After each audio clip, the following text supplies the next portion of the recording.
Hoy es una tarde especial porque una autora local, una talentosa, polifacética vecina, nos quiere presentar su última novela.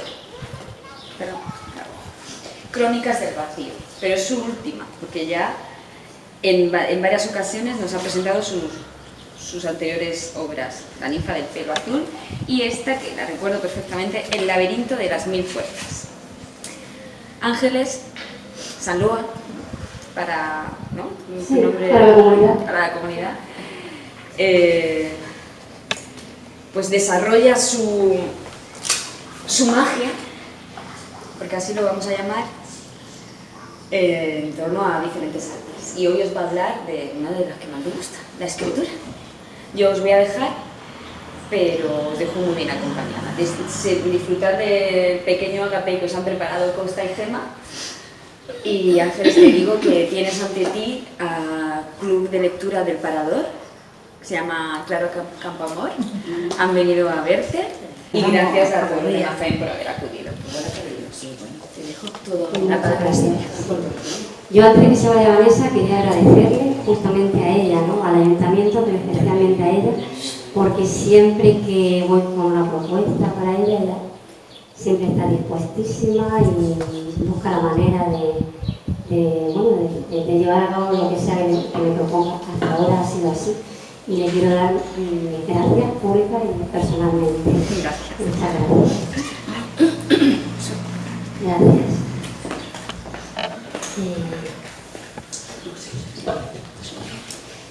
Bueno, está bien presentar un libro en una biblioteca, creo que es lo más adecuado y lo más coherente, ¿no? Para mí una biblioteca viene a ser como un templo, el templo del conocimiento y la sabiduría, porque aquí tenemos los libros, aunque también es verdad que en estos últimos tiempos los libros es como que cada vez se leen menos, ¿no? En esta era digital, cada vez se lee menos en papel, por lo menos en papel. Y bueno, aquí todavía estamos en una biblioteca de carne y hueso o de papel, ¿no? Y bueno, como digo, creo que es un buen sitio para presentar un libro. Voy a empezar explicando un poco cómo este libro, Crónicas del Vacío, es una segunda edición. No es realmente un libro tan nuevo. Ya en el 2014 publiqué Crónicas del Vacío y esto viene a ser una segunda edición. Está corregida, está mejorada. Tiene también dibujos míos, a tinta china la mayoría. Entonces, bueno, es algo más parte de la historia que tiene.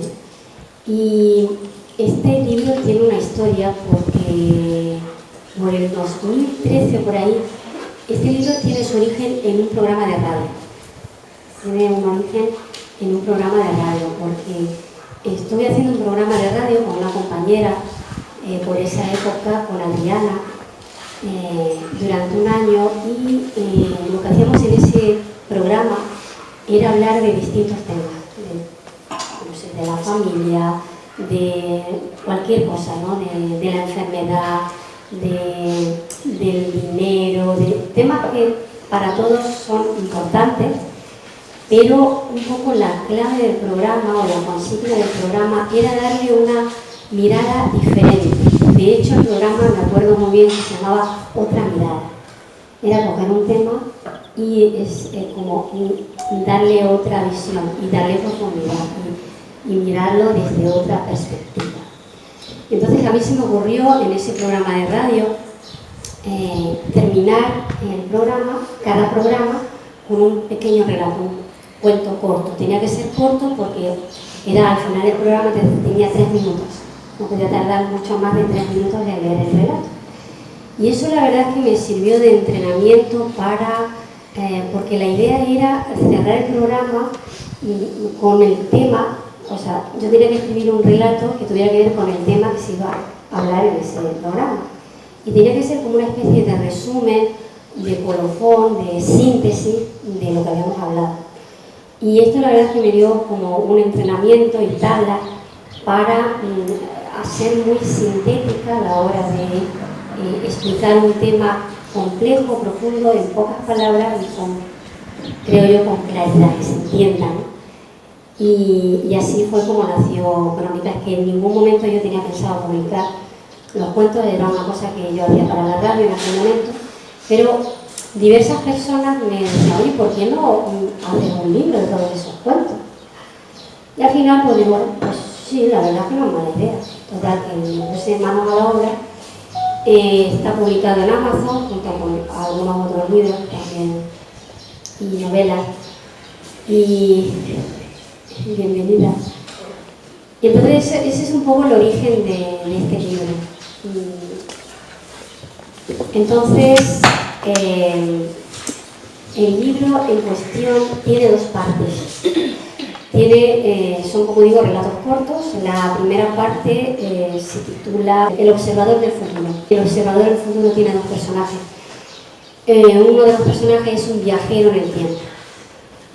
Es un muchacho que viene de una línea temporal del futuro y viene a mostrar a Ali, que es una chica que vive en una línea de tiempo como la nuestra, en la tercera dimensión, con todos los problemas que conlleva esta Matrix, si se me quiere emitir el término Matrix.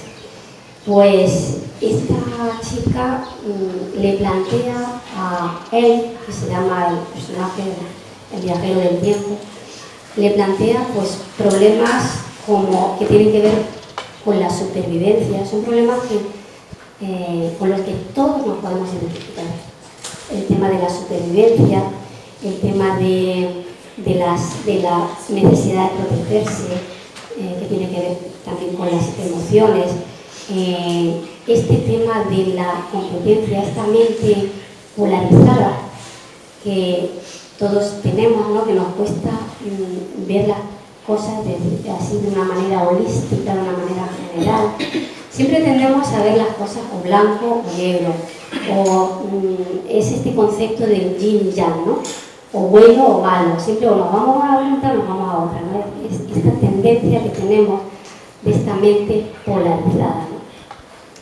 Esta es una cuestión que también Ali le plantea a él, el observador del futuro. La voy a explicar por qué se llama observador. En fin, a lo largo de los 10 capítulos se plantean, como digo, cuestiones muy importantes que lo que van a hacer es, Ali le va a plantear estos problemas que podríamos tener cualquiera de nosotros, y él lo que va a hacer es darle a Ali una visión como más profunda, ¿no? Más como hacíamos en el programa de radio, darle otra perspectiva, darle otra mirada, porque el ser humano de esta tercera dimensión está configurado para observar las cosas con nuestros sentidos más materiales, digamos, ¿no? Entonces tendemos a ver las cosas de una manera lineal y superficial. Esa es la tendencia, ¿no? Nos identificamos siempre las cosas tal y como las... Y no solemos hacernos preguntas o indagar sobre lo que pueda haber algo más ahí de lo que yo veo simplemente. Entonces creo que lo que le da él, este viajero de una línea de tiempo futura, a Lin, ¿no? Esa percepción, esa visión 3D o 360 grados, ¿no? Es como, ¿por qué? Porque él es un personaje que viene del futuro. Si viene del futuro es que tiene más información que Ali. tiene más trayecto, tiene más vivencia, más conocimiento, más sabiduría. Entonces, por eso puede hacer eso. Él simplemente en ningún momento, en ninguna historia, le dice lo que tiene que hacer, simplemente le da como otra visión, ¿no? Y eso hace que Ali pues, empiece a ver el problema, porque no es que le soluciona los problemas, sino que le da una nueva visión del mismo conflicto. Se lo hace ver desde otro lugar, se lo hace ver desde otro lugar. Y eso lo cambia todo. Eso hace que Ali transite los conflictos y problemas desde otro lugar, con menos identificación con lo que parece que es. Eso la relaja, le da ligereza, incluso en ocasiones lo que en un principio parecía un problema que la atormentaba, puede tomar distancia y verlo de una manera tan diferente que incluso llega a disfrutar del problema. ¿Por qué? Porque ya al no identificarse tanto con eso, lo que hace es disfrutar de ese tránsito y sacarle enseñanza, ¿no? Sacarle información, conocimiento, y ahí ella empieza a hacer una cosa con los conflictos, que es que se puede nutrir ella personalmente, es decir, puede generar más conciencia, porque eso es lo que pasa finalmente. Pasa que el mente empieza a interactuar con un factor que ella tiene pero que lo usa poco, y podemos hablar en plural, en general, que tenemos todos pero que no sabemos usarlo de la manera adecuada, que es el elemento conciencia. Cuando mi mente aprende a interactuar con la conciencia, resulta que la mente sale de esos bucles, ¿por qué entramos en bucles de repetición, ¿no? El famoso refrán que dice, ¿no quieres caldo? Toma 4 tazas. ¿Por qué pasa eso? Porque no te estás enterando, no estás aprendiendo, no estás sacando, no estás usando el conflicto para aprender. Cuando comprendes el por qué te pasa eso, pues sales del bucle y aprendes o maduras lo que sea que tengas que madurar y aprender, y ya no necesitas volver a pasar por él. Lección aprendida es un poco como en la escuela, ¿no? Examen aprendido, pues prueba superada, y no se vuelve a repetir, se sale del bucle. Cuando se transitan estos conflictos. Bueno, esta es la primera parte, va de eso, y la segunda parte del libro es la que da el título al libro. La segunda parte se llama Crónicas del Vacío, y esta segunda parte son historias justamente de los temas que desarrollamos en los programas de radio. Hablamos pues desde la enfermedad a la familia, al trabajo, el tema del dinero, el tema de la supervivencia, o sea, se tocan realmente muchísimos temas, la soledad, y además es que buscábamos temas a veces incluso difíciles, porque hasta un día nos atrevimos a hacer un programa sobre la muerte, ¿no? Que da como, digo, a ver qué sale, vamos a hablar sobre esto. Y siempre era muy interesante y muy nutritivo, porque cuando te atreves a, no es la palabra enfrentar, sino transitar justamente aquello que más temes, ¿no? Las cositas que más miedo te dan, pues empiezas a ver cosas que antes no veías. Y ahí el monstruo se convierte en un amigo, en un aliado, y resulta que ya no te asusta, sino que dialoga contigo. Espero que se entienda la metáfora, ¿no? Eso es lo que pasa. Esta segunda parte tiene una particularidad, y es que todas las historias tienen un nexo común. Todas las historias, al final, cogen ese tema, que es un tema como muy material, muy de este mundo, ¿no? Y es observado y mirado desde una perspectiva del vacío, todo lo que los temas que desarrollan esta segunda parte, cada tema, cada cuento, que como digo son cortitos, porque tenían que ser cortos, entonces es como muy sintético, muy claro y muy quirúrgico, ¿no? Lo que transmite, muy fino lo que transmite. Y digo que todas las historias tienen el nexo del vacío, del concepto del vacío, que es un concepto que yo entiendo que en principio es como que echa un poco para atrás porque no se entiende el vacío, y rápidamente se asocia a la nada y rápidamente se suele asociar, no digo que todos, a lo mejor todos no, pero seguramente mucha gente lo asocia con la muerte y ahí ya, bueno, adiós, me voy a ver algo más suave, más liviano, ¿no? Entonces, un poco la idea de desarrollo de todos estos cuentos que terminan conectando con el concepto de vacío, el propósito es amigarnos con ese concepto, amigarnos, ¿no? El vacío no es malo, es que no se comprende. Y no se comprende porque nosotros estamos tan llenos de cosas que nos cuesta mucho trabajo entender qué es eso del vacío, ¿no? Y como que asusta. Entonces, esa es un poco la idea de esta segunda parte. Quería leer de la primera parte un extracto cortito, pequeño, de la primera historia de la primera parte, ¿no? La del observador del futuro y Aline. La primera historia de la primera parte habla sobre el tema de la supervivencia, que es un tema muy importante porque vivimos en un sistema en el que al final es todo como una lucha por la supervivencia, ¿no?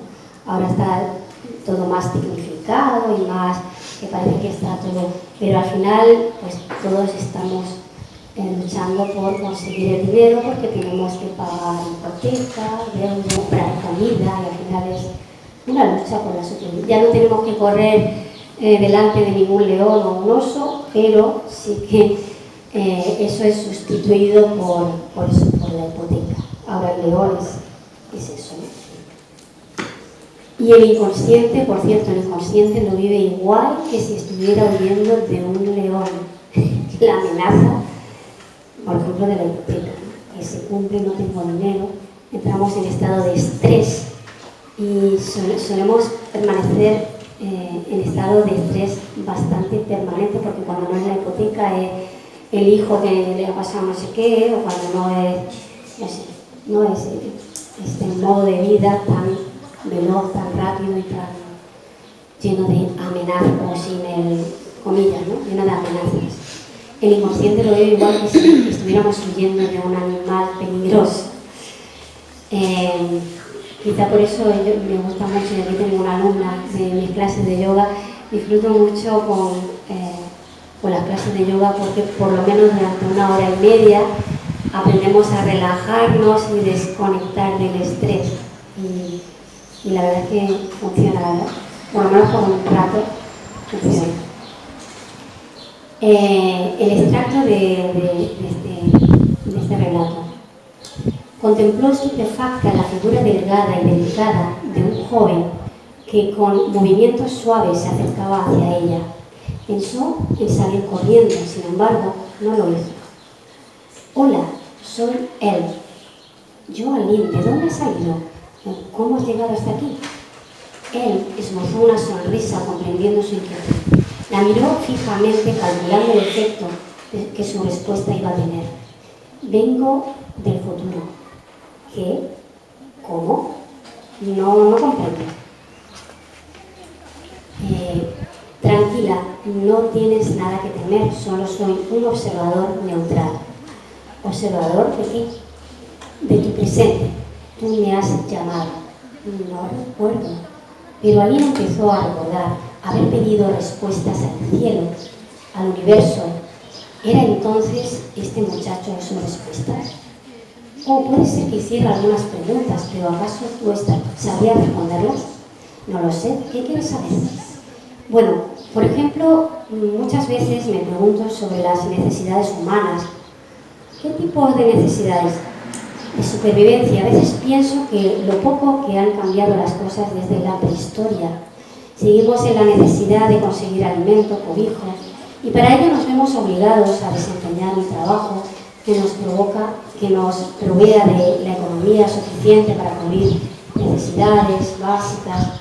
Tengo la sensación de que estamos en un maldito círculo repetitivo, sin salida, que nos limita y condiciona. Sí, muy interesante, respondió pensativo él. ¿Acaso en tu país no ocurre lo mismo? No. ¿Cómo vivís entonces?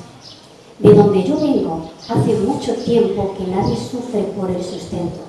Es algo que resolvimos hace mucho. ¿Cómo? ¿Cómo lo hicisteis?, preguntó Aline, sinceramente intrigada. No recuerdo exactamente, pero sí sé que fue en el momento en que dejamos de tener miedo. Aline abrió los ojos intentando atrapar la luz de sus palabras. Empezó a ocurrir en el momento en que dejamos de identificarnos con nuestra mortalidad. Bueno, esto es un fragmento, ¿vale? No es la historia entera. Es para que os hagáis una idea de por dónde va más o menos la historia. Como digo, en la segunda parte, una cosa muy importante que unifica las historias, que son historias completamente diferentes, independientes una de otra, pues lo que sí tienen todas en común es que al final todas te llevan a comprender un poco mejor este concepto del vacío, a amigarte con él, a naturalizar esto, ¿no? Que en principio es como raro. Y voy a leer un extracto de una que viene muy a pelo porque se titula Vota al partido de nadie. Digo que viene muy al pelo porque acabamos de salir de unas elecciones municipales y vamos hacia unas generales, ¿no? O sea, amigos, amigas, esto desmonta el tema de los partidos de un plumazo. Pero bueno, de aquí no va a salir, ¿vale? Es un extracto, no voy a leer la historia entera. Había mítines por doquier, donde la gente siempre aplaudía a su político favorito, dijera lo que dijera, como si lo importante no fuera el contenido del programa, sino simplemente ganar las elecciones a toda costa. En ese momento vio que aquellas personas habían cedido incondicionalmente una parte de sí mismos a la persona que de manera repetitiva decía justo lo que ellos querían escuchar. Embobados como niños, se entregaban sin pensar a una figura que se presentaba a sí misma como un líder, representante de todos ellos. Todos creían que este autodenominado líder era más maduro e inteligente que el resto y que realmente tenía la intención de velar por sus intereses. Se alejó de allí decepcionado y cabizbajo. Unos metros al frente, casi al final de aquel recinto, le llamó la atención una extraña carpa. Un letrero de luces intermitentes decía: vota al partido, vota nada, vota a nadie. Al principio, Alejandro preguntó intrigado al extravagante personaje de aquella carpa qué clase de partido era ese. El extraño le dijo con una gran sonrisa que era el partido que terminaba con los partidos. El hombre, de mirada profunda e irónica, pareció reírse de él cuando le dio un papel en blanco. ¿Qué es esto?, le preguntó extrañado. ¿No tiene nada? Exacto, nada. Aquí no hay nada, pero no te engañes. Nada no significa abstenerse, sino implicarse, porque nada es lo que parece. Le dijo misterioso: yo solo te vendo conciencia. Eso es algo tan profundo que no se puede ver. pero te ayuda a descubrir que lo que percibes como un problema solo es falta de madurez y perspectiva. Y continuó: este papel está en blanco porque la auténtica conciencia viene de un lugar que no lucha entre polaridades, se percibe como un lugar vacío y claro y está completo. Creo que este tramo de esta historia explica bastante bien esto que yo decía, ¿no? De que siempre la historia te lleva a familiarizarte, a amigarte con este concepto del vacío, incluso cuando hablamos de política, de partidos, que ya es difícil.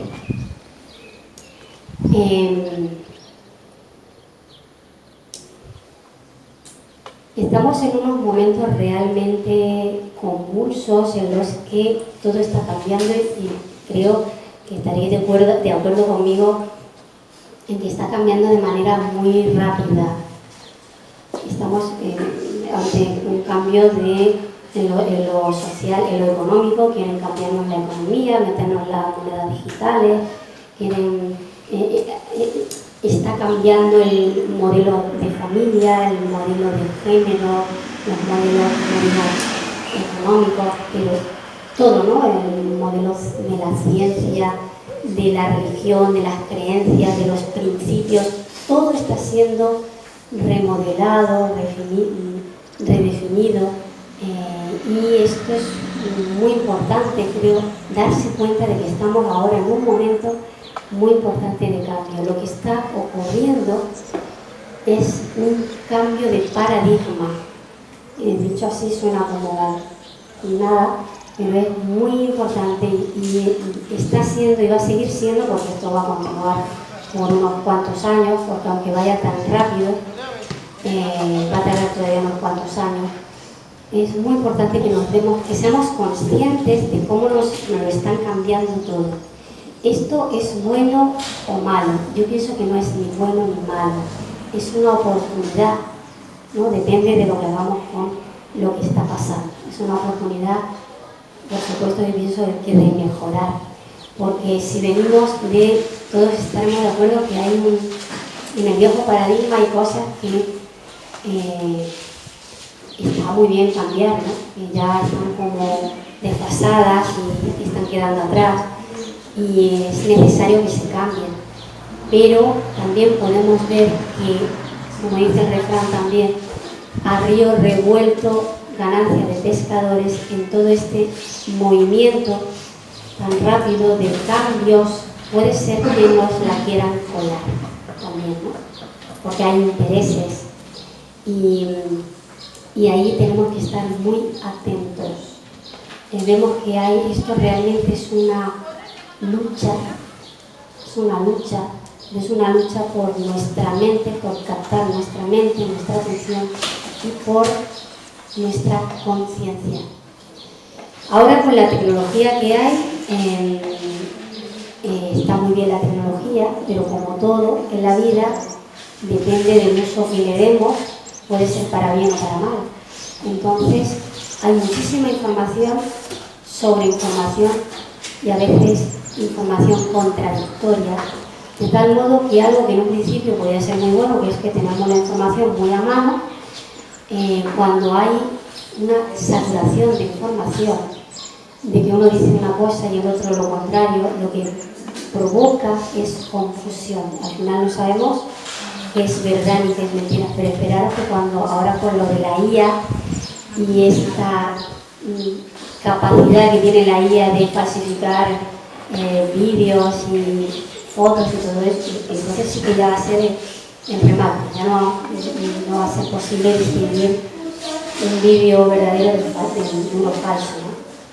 Entonces, anticiparse a todo esto, saber que, bueno, ya está ocurriendo y va a seguir ocurriendo, es muy importante. ¿Qué se puede hacer? Darnos cuenta de cómo funciona toda la maquinaria, de cuál es la intención. Si tenemos una referencia, si yo me confío totalmente en la información que me llega de fuera, yo voy a dar una pista de cuándo desconfiar de la información. Hay mucha información que te llega como información y no es información, es simplemente manipulación. ¿Cuándo es más evidente esto? Cuando juega con nuestras emociones. Cuando te dan una información que utilizan, no sé, situaciones, personas, niños, esto es muy recurrente,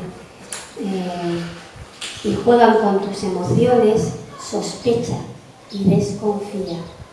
Cuando te meten miedo, y ahora si nos damos cuenta, la información, sobre todo de la tele, de los lugares más oficiales, es siempre en clave de peligro. Ahora el tiempo, cuando te dan el tiempo, es cuidado que se acerca la dama, el niño, no sé qué, y luego es que va a llover. O sea, pero te lo presentan como para que estés siempre en estado de alerta, de estrés. Porque una mente estresada no puede pensar con claridad. Sabemos que el estrés lo que hace, lo que ocurre en el cuerpo cuando estás estresada es que toda la sangre se va a los pies, a las piernas, ¿no? Porque el inconsciente interpreta que hay peligro y pues hay que salir corriendo.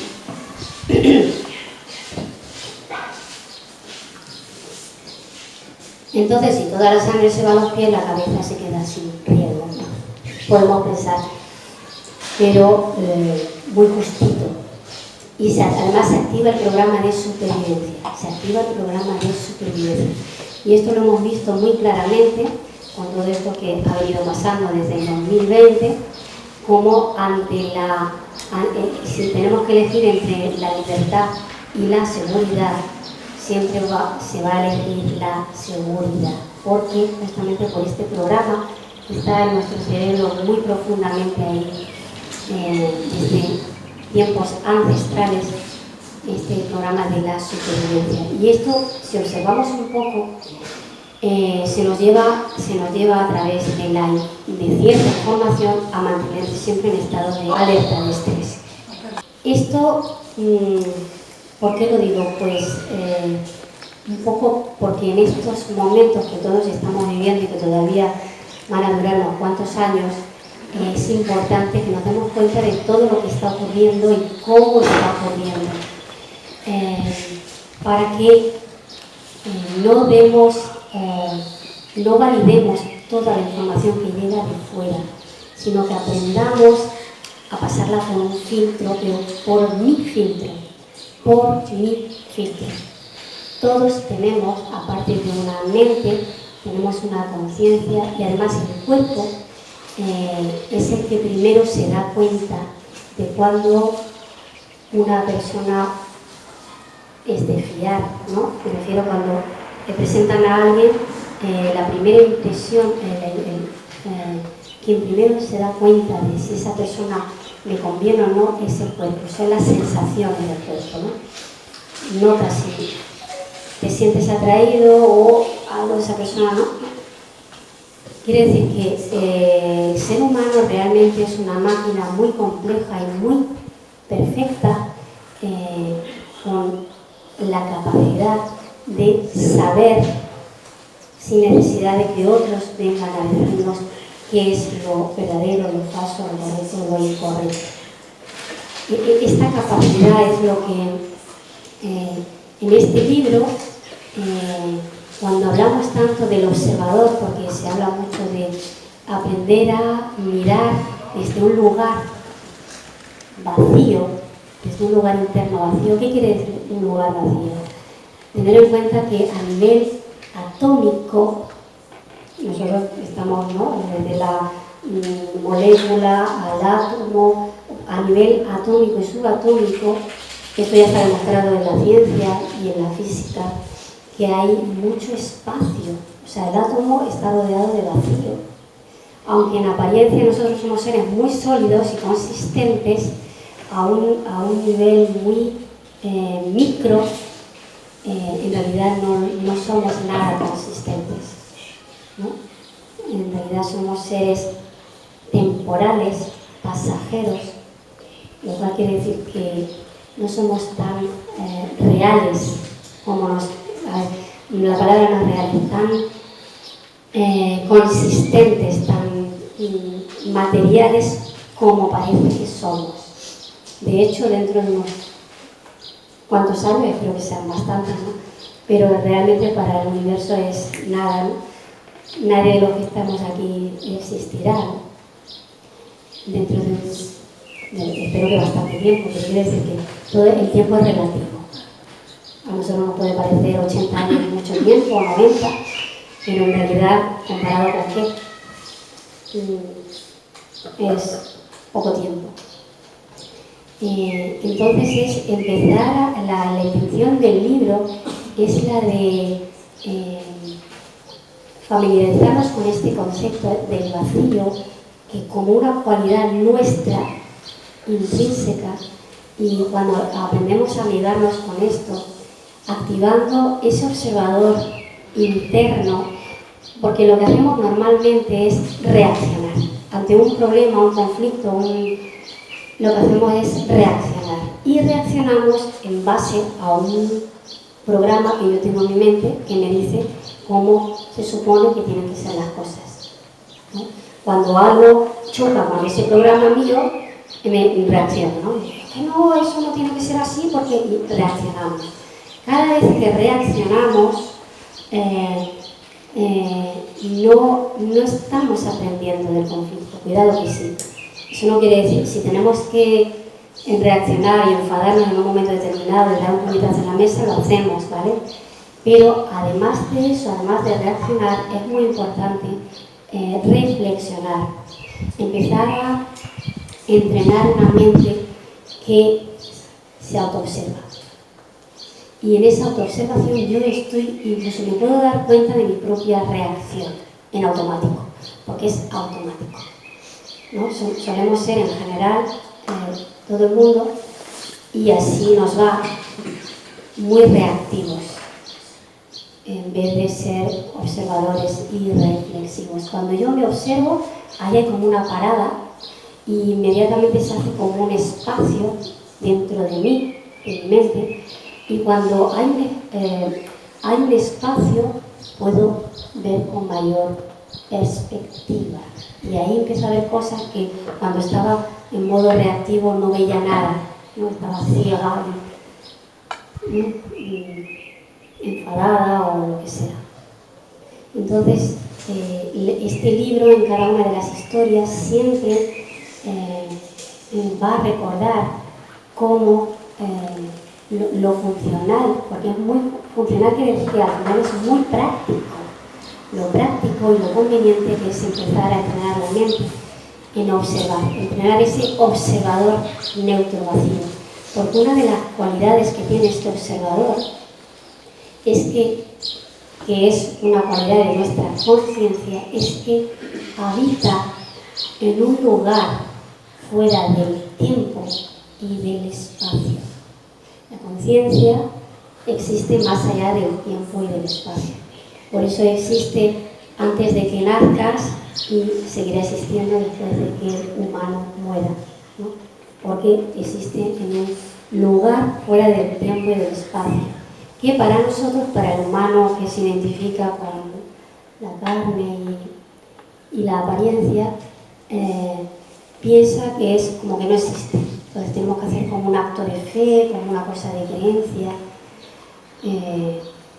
pero es justamente de este lugar vacío, podemos llamarlo fuente, podemos llamarlo origen, podemos llamarlo, hay gente que le llama Dios, que cada uno le ponga el nombre que quiera, porque es lo menos importante son las etiquetas, ¿no? Pero es el lugar original del cual emana todo lo que existe en el universo, que por cierto es solo que la materia, lo que existe en el universo es solo un 4% de lo que realmente es el universo.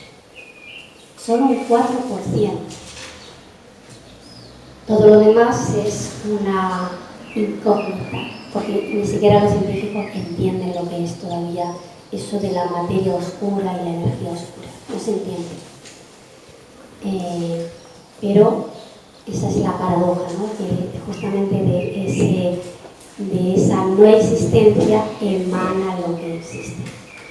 Cuando aprendemos a activar este observador neutro, que en cada una de las historias del libro te lo explica de una manera, entonces yo confío en que en alguna de las historias se comprenda o se ilumine la chispa y ahora lo entiendo, ¿no? Porque siempre son distintas historias y como distintos enfoques, ¿no? Cuando aprendemos a mirar así, lo que entramos es en un modo que para mí, en el nuevo paradigma, eso es lo que se está empezando a gestar, el nuevo modelo de humano. Empezamos a entrar en un modo de mente creativa, que hasta la fecha luce mucho por su ausencia. La mente creativa, o sea, ahora lo que, y en general lo que vemos es mucho copia y pega, ¿no? Copy-paste, escuchamos algo y repetimos, dándole todo el crédito sin ni siquiera saber si eso es así, ¿no? Porque creo que, sobre todo cuando son cuestiones importantes para nosotros, porque tenemos ahora con la tecnología la posibilidad de investigar distintas fuentes para comprobar. Luego, en este estado de mente creativa, confiar en que voy a tener mi propia respuesta. Es esto que llamamos la intuición, ¿no? La intuición es cuando estoy en ese estado de mente que es un eje, ¿no?, de conectividad con lo que yo soy, con lo que parece que soy y con lo que no veo que soy, pero que es origen del que soy. Ahí empezamos a desarrollar ese estado de certezas, ¿no? Desarrollo mi propia mente, mi propia intuición, más allá de la realidad lineal, y ya no necesito que los otros vengan a decirme que si esto es lo mejor o esto es muy peligroso o esto. No, yo estoy ahí bien posicionada y yo sé lo que sé. Y ahí es imposible, en ese punto es imposible que se nos manipule. Esto es muy importante porque ahora estamos en una guerra de manipulación por todos los lados. Se nos manipula por todos los lados. Y se intenta llevar nuestra atención en una dirección y tenernos muy distraídos porque el móvil ahora no es solo un teléfono, es un mini ordenador que nos mantiene muy entretenidos. Por un lado está bien, pero cuidado porque al final podemos ser fácilmente desviados, excesivamente entretenidos y manipulados. Voy a terminar con otro extracto cortito al respecto de esto que estoy hablando, el relato que se titula La Esfera. Los habitantes de aquella Matrix, apartada del mundo, se movían en círculos de obediencia y fe ciega, o en un bucle de culpa y arrepentimiento de manera alterna. Vivían en un circuito cerrado de repetición y aislamiento, convencidos de que aquella era la única forma de vida aceptable. Sabían que fuera había otra cosa, pero lo percibían como algo amenazante y destructivo. En su inmovilidad, atrapados dentro de su realidad, percibían el movimiento de afuera como algo violento y peligroso. Aquellas criaturas eran ajenas al mar fluctuante de vida que existía justo detrás de la membrana opaca de la esfera que habitaban. Tal vez algún día alguien de fuera pueda contarles que al final todo es cuestión de regular la velocidad de lo percibido. Quedar separados por el miedo al cambio degenera la especie y la condena. No obstante, moverse demasiado rápido también puede ser destructivo, pero moverse sin miedo al ritmo de la propia vida, confiando y fluyendo con los acontecimientos, te conecta y expande más allá de tu burbuja. Bueno, pues esta ha sido la presentación. Yo sé que aquí tenemos representantes del club de lectura y creo que teníais el libro. Entonces, a mí me gustaría daros la oportunidad, si queréis contar, compartir qué os ha parecido el libro, si lo habéis leído, quien lo haya leído. A lo mejor hay alguien aquí que lo haya leído, porque digo que esto es una segunda edición. Si ha habido alguna historia que os haya llamado más la atención que otra, o si tenéis preguntas. Este es el momento de respetar. ¿Se ha entendido algo de lo que he dicho? Primera pregunta. Porque yo, si soy consciente de que soy intensa, no lo puedo evitar. Soy así. Y sé que para alguna gente a lo mejor es como demasiado.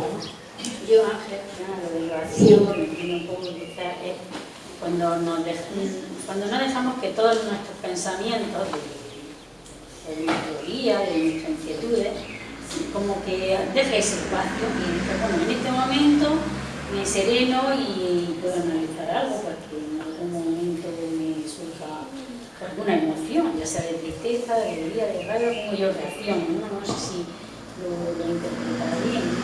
Como que nosotros nos dejamos ese espacio para analizar lo que sea, ¿no? En ese momento. Porque a veces cuando tenemos la cabeza tan llena de cosas ahí con una costelera, todo se mezcla, y es cuando realmente no podemos analizar nada, ¿no?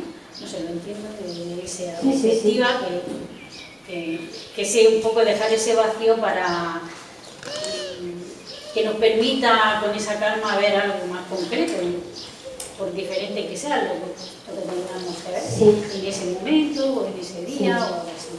No sé.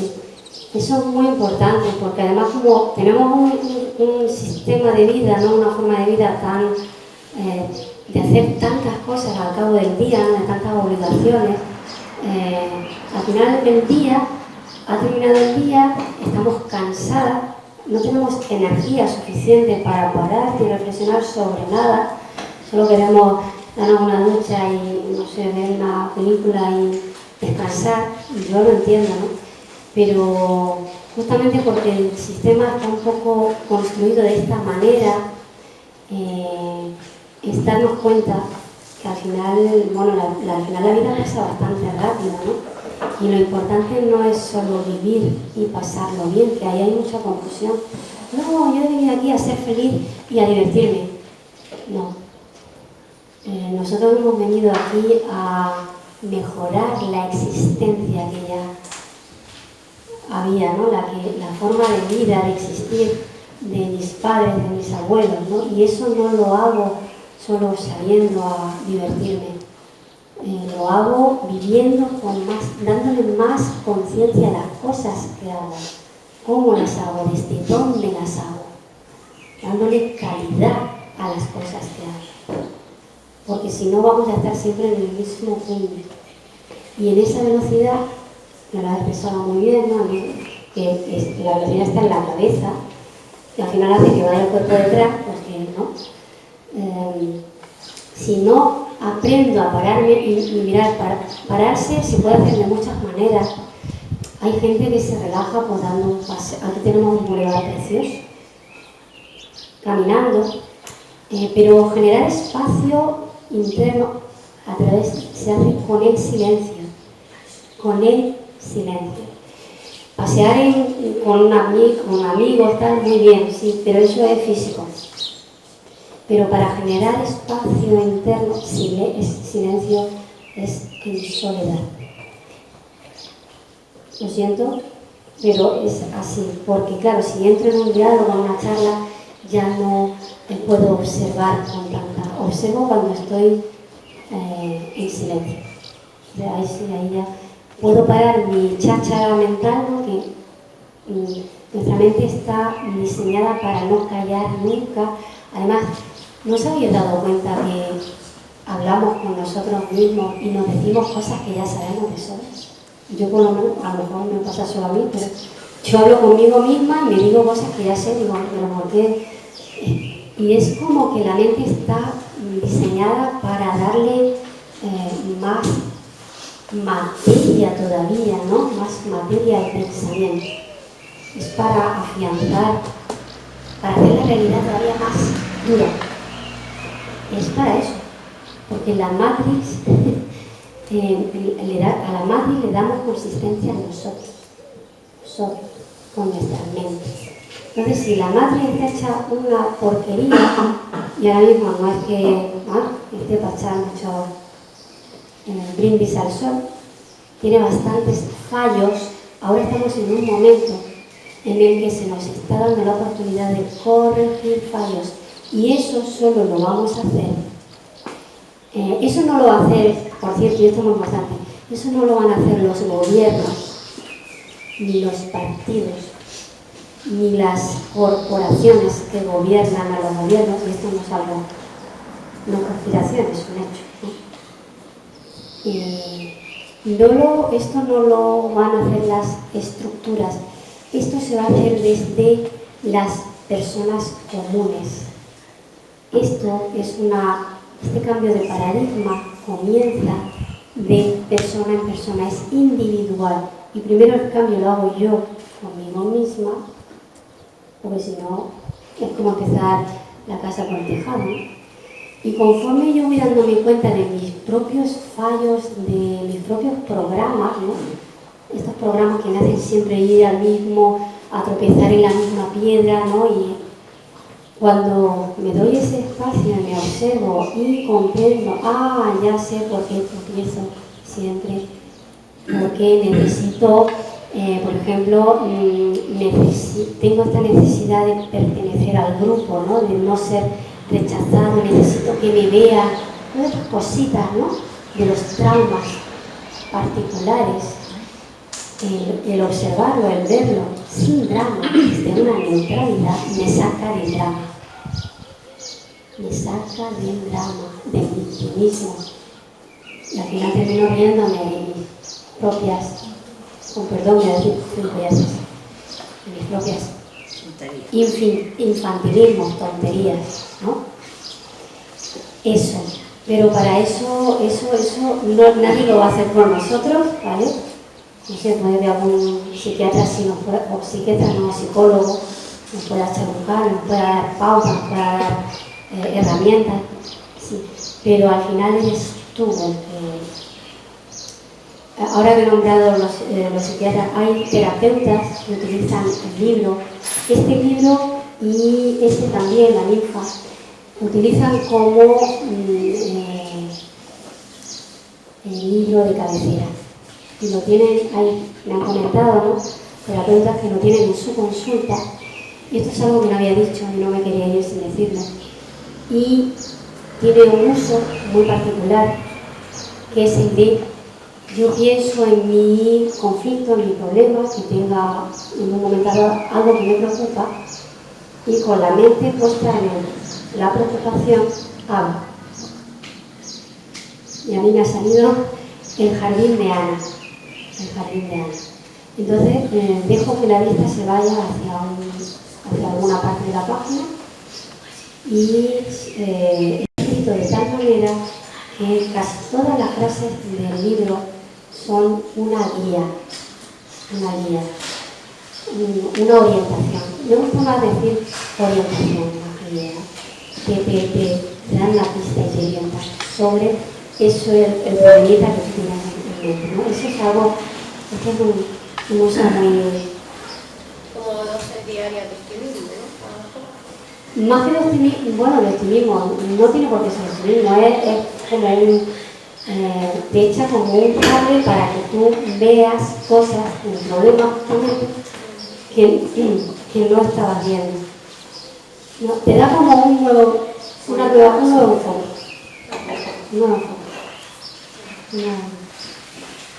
Sí. Y pues eso es todo. Quiero daros las gracias a todos los que habéis venido, os habéis tomado la molestia de llegar hasta aquí y acompañarme en esta tarde, especial para mí, y regalarme el tiempo, que es algo tan precioso, ¿no? El tiempo es algo muy precioso. Os agradezco que lo hayáis compartido conmigo.